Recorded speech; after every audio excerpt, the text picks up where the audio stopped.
This is Riko's Way, episode 16, part 4, How Riko Did It. Welcome back. There can't be a greater time to share with you how to survive through difficult times.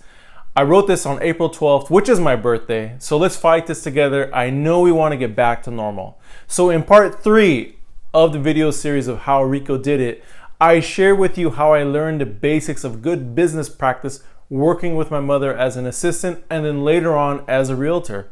But was that going to be my future? I was just about to finish college. In college, my focus was marketing and promotions. I had interned for radio stations, I had worked for Pepsi promotional teams, and that was a direction I wanted to go with my degree. I had always dreamed of becoming a spokesperson for a great brand. I was even offered a job to be an area manager for Pepsi for marketing their Mountain Dew soft drink. And I even turned it down just so I could stay in school. You see, I was raised, or maybe even yourself, we are brainwashed to go to college and finish it. But the issue growing was the argument with the college message. I was already working in a real business environment and I was in business college. And I started to question my in-class lessons and I started to lose interest. This is where part 4 of How Riko Did It starts. So with 10 classes left, my loss of interest started to take effect. My grades fell, and eventually I got kicked out of college. As a college dropout, with the realtor license, with promotional background, which direction was I gonna go? At this time was a dot-com bubble pop, so no one was hiring new grads, especially dropouts. At this time, many students who had completed their 4-year degree went back and got their master's, hoping when they got out of college, the economy would be better. So what's the plan for Riko? An offer came from a source that even until a few years ago, I finally realized what had happened at this point in my life, how I was saved. Honestly, I didn't see it until 20 years later. My father had just retired from the airlines. He was healthy and ambitious to get on with his life after 35 years on the job. What did he have to work with as a retiree? One, he had done business in the soda pop as a young man. He had extensive knowledge of being handy. His wife, my mother, was a real estate broker. Both had saved their money, but most importantly, my father has courage and he is willing to bet on his confidence against fear. So, what could he do? It had been done by others, but why not us? What am I talking about? The game plan of most realtors is to sell homes and buy homes for their customers. We are a service-based business. But what all the big players in real estate were doing, they were buying and selling for themselves. This is something that we knew, but it takes years to create that large amount of capital. Well, that time had come to enter this arena of flipping homes. We had done a test run of flipping a home while my father was still working and I was still in college. We had bought a fixer-upper. We remodeled it over 6 months. Majority of the work was done by contractors. We hired it out. We saw the negatives of hiring out work, the quality of work, the delay, the excuses. But still, the end product, we were able to sell ourselves and turn a profit. Now retired and holding nothing him back, my parents went all in. They purchased a piece of land in Oakland. They knew what they wanted. For me as a young man, I was in shock when I heard the news. We don't know how to do that. Fear and disbelief is all I felt.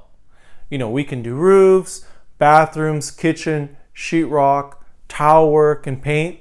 But a whole house? What is my dad thinking? To do the unknown, how to do it without fear. is something I've always watched my father do. From my eyes, I thought my parents wanted to create a new way of making capital, to create a new business, that they wanted to continue to excel on their own.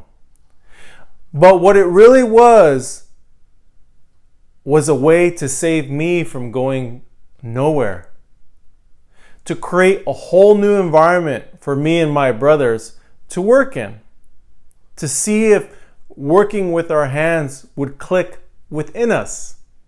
Remember, all our lives we've been taught at home how to read and write, manners, skills, and trades.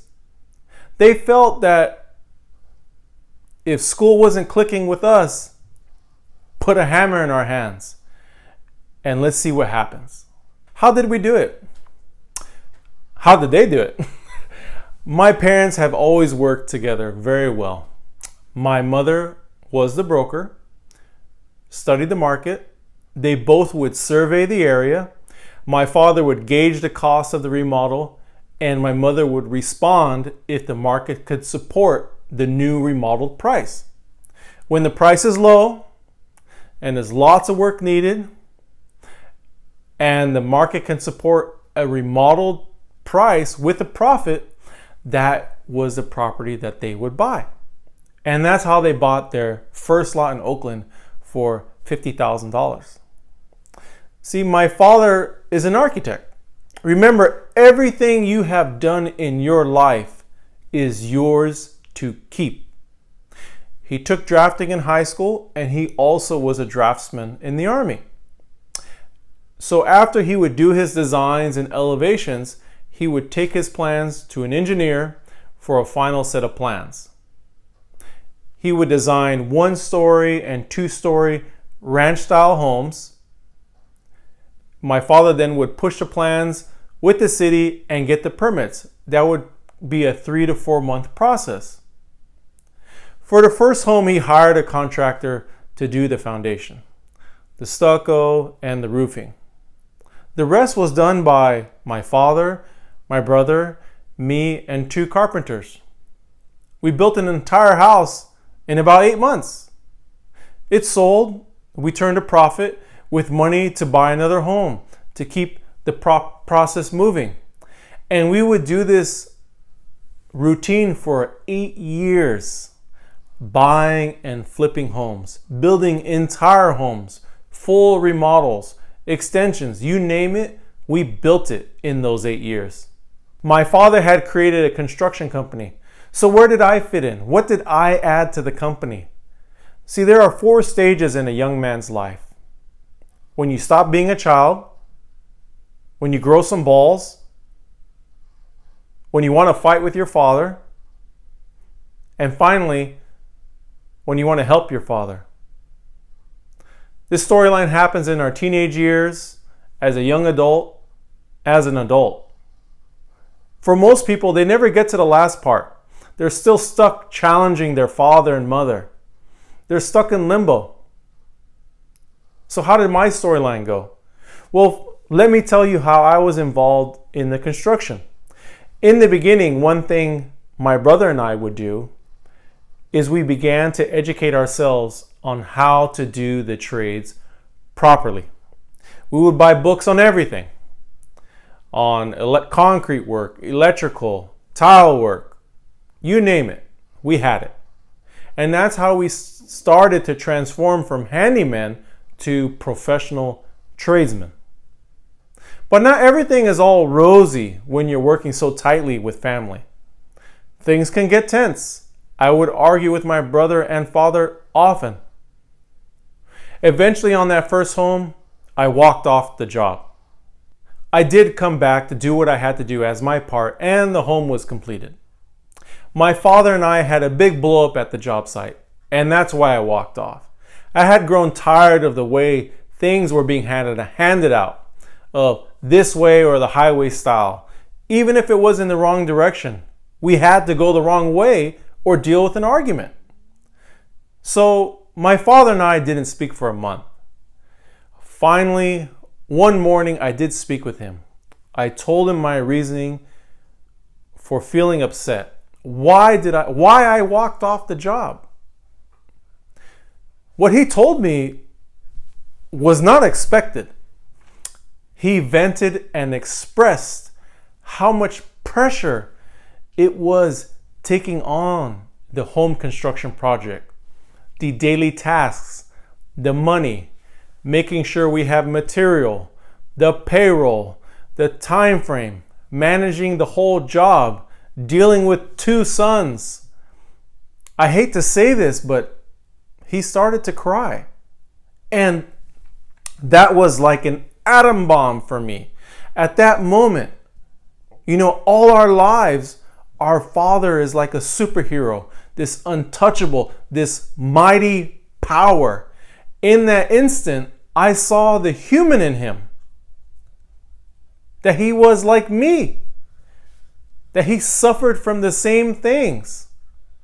How can I fight or continue to have hate in me for my father?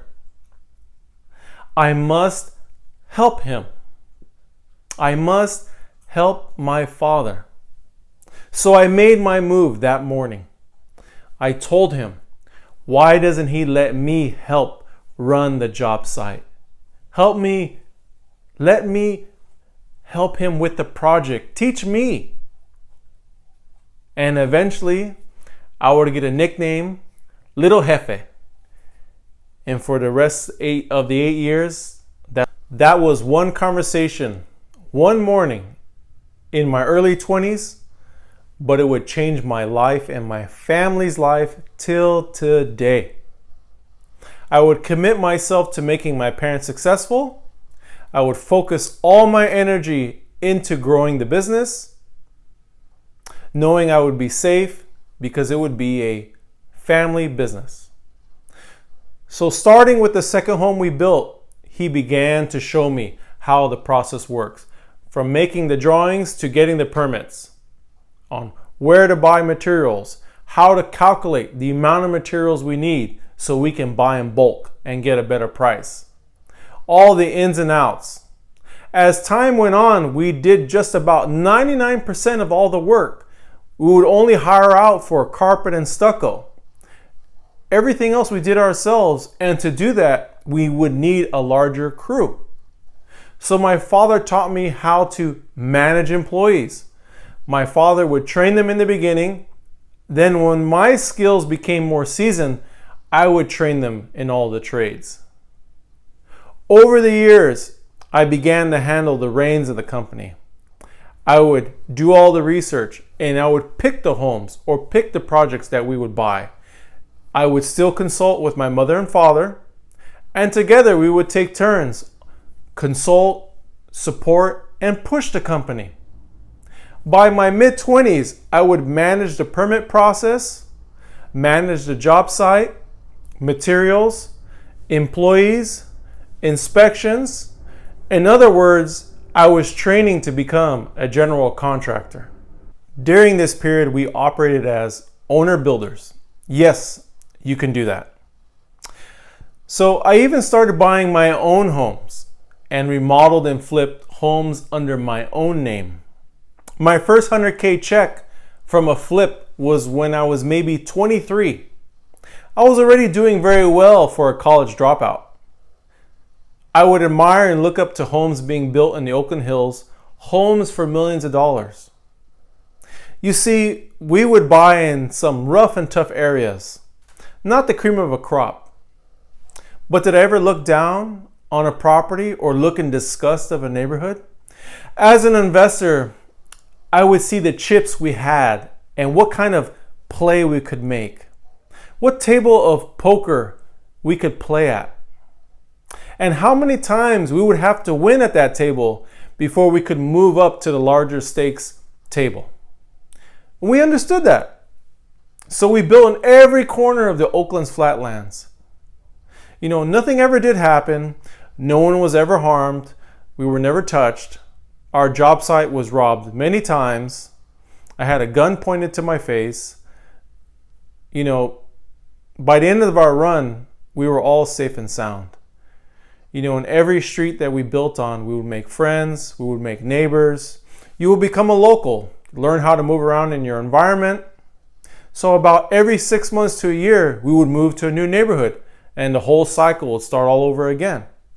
I would even get irritated if I had to drive. Home modeling is the joy and excitement of finding a sick home and reviving it, bringing it back to the original architecture. That's what makes it so fun. And the green is the drive.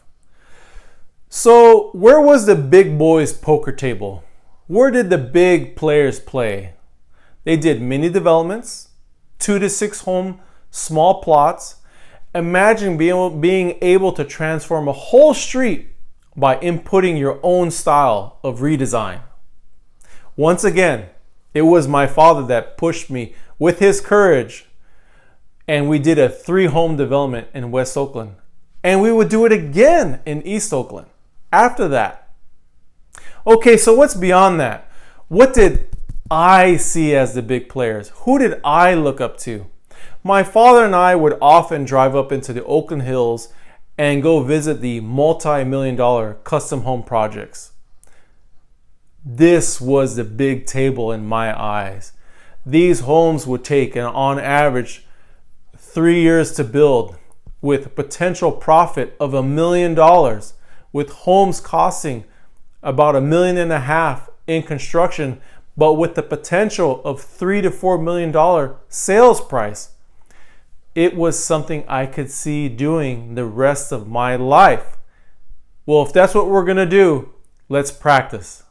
We bought a hillside home close to the foothills. Once again, something we could throw our chips at.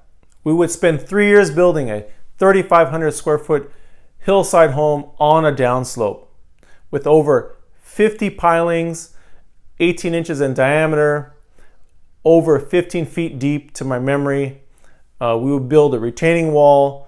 The foundation cost alone was $50,000. Building the entire home was $500,000. You know, this home was a testament to how much we have learned up to that point, to show the quality of our woodworking skills as carpenters, our measurement, our finish work, our choice of design. Yes, we would design the home interiors. Everything was considered of what could help sell the home. You know, Roman bathtubs, fireplaces, hardwood floors, marble floors. This would be the first $1 million home for us. And it did sell. This was confirmation that we had what it took. At the same time, I had just finished one of my flips, my biggest one yet, pulling $365,000 of profit off one flip. I would take that money and I would buy this home, and I would make business investments. At this time in my life, I was doing very well. I had a 6-figure income. I had a fully modified Mugen S2000. My wife had a brand new FJ Cruiser. It had just come out. Went to the dealer and bought it. I would travel to Europe every year. Eventually, I would travel to my favorite island off the coast of Spain, Ibiza, and I would go for every year and stay for 1 month. I was very comfortable. You know, we had the knowledge, the experience, we were strong. The future was going to be great. I was ready to reach that dream of building $1 million homes in the Oakland Hills. Then the wind shifted. The market started to have some slight hiccups. The market, sometimes you can think of it as a real life person. Sometimes it gets a cough, a runny nose, a fever, or a heart attack. Small blips or downturns can be like a small cold. It's normal. In the end of 2006, we saw some of this. How did we see it? At this period, homes would sell in one open house or would sell above asking price. This type of behavior slowed during this period of the winter of 2006. We felt assured there was just a small cold, so we pushed on. We built some more and some more. By 2007, that cold had become cancer. When that market was in a down spiral, we had 5 homes built 5 homes built with no takers and no buyers. Why? Well, from the winter of 2006 into 2007, everyone was still building and selling. You could see something was off, but we were damn sure it was going to go away. I mean, you're talking about the real estate monster machine. We build it, it sells. That was the slogan. And it got torn down. That sign got torn down. And my dreams of building in the mountains, those also got torn down as well. The past 8 years, torn down. Everything on fire. Everything we built. But I did nothing wrong. My family did nothing wrong. It was a massive blow to my self-esteem and pride. I'm sorry, this is not the way I wanted to end this video, on a negative note. But when the Grim Reaper of the economy comes and that knife comes swooping down to cut everyone's head, when he swings it, you have a choice. You can duck, you can bob and weave. Yeah, you're going to get hit.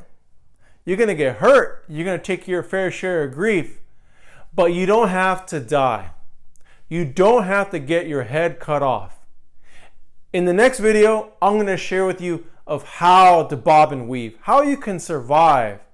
Not everyone's going to make it, but I'm going to share with you of how you can. So let's see each other in the next video. As always, be safe.